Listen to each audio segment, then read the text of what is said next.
في عام 1999 حدث زلزال في تركيا في مدينة إزمير بلغت شدته 7.6 بمقياس ريختر، وقد أدى إلى وفاة أكثر من 17 ألف إنسان وإصابة وفقدان عشرات الآلاف من البشر، وترك تقريبا نصف مليون شخص بلا مأوى، وأضرارا شديدة قدرت بمليارات الدولارات.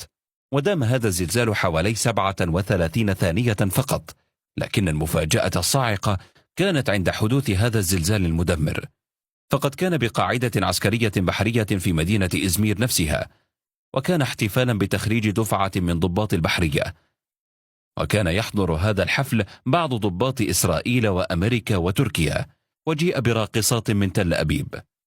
بدأ الاحتفال الرسمي من الساعة 9 مساء حتى الساعة 12 ليلا، وكانت عبارة عن إلقاء كلمات وتوزيع جوائز.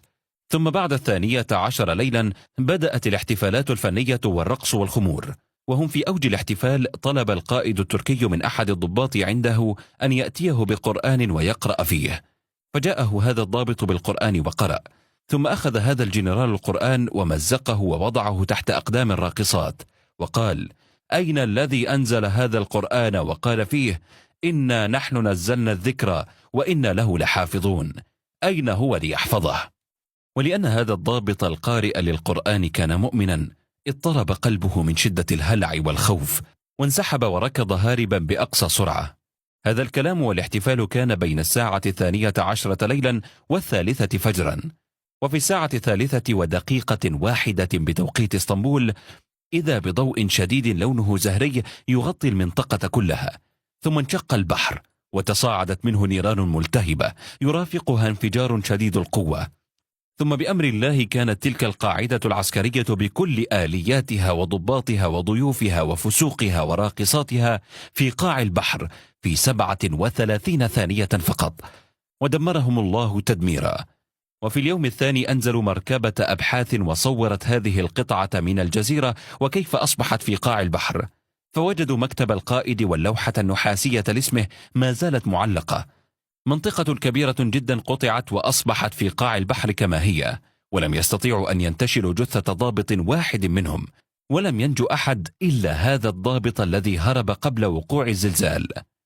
عقب هذا الزلزال كان المصلون يأتون إلى المساجد في تركيا في الأوقات الخمس وتزدحم بهم حتى الأروقة، ويستمعون من الإمام قول الله تعالى: وإذا أردنا أن نهلك قرية أمرنا متر فيها ففسقوا فيها فحق عليها القول فدمرناها تدميرا.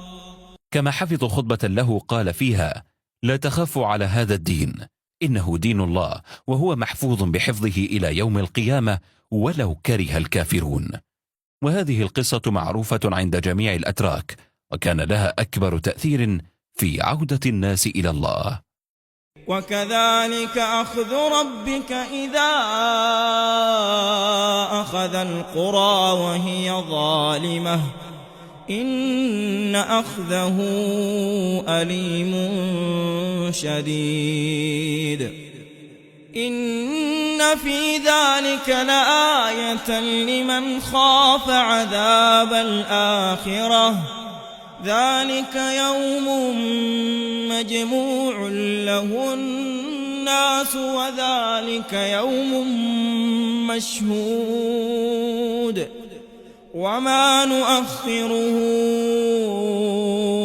إلا لأجل معدود.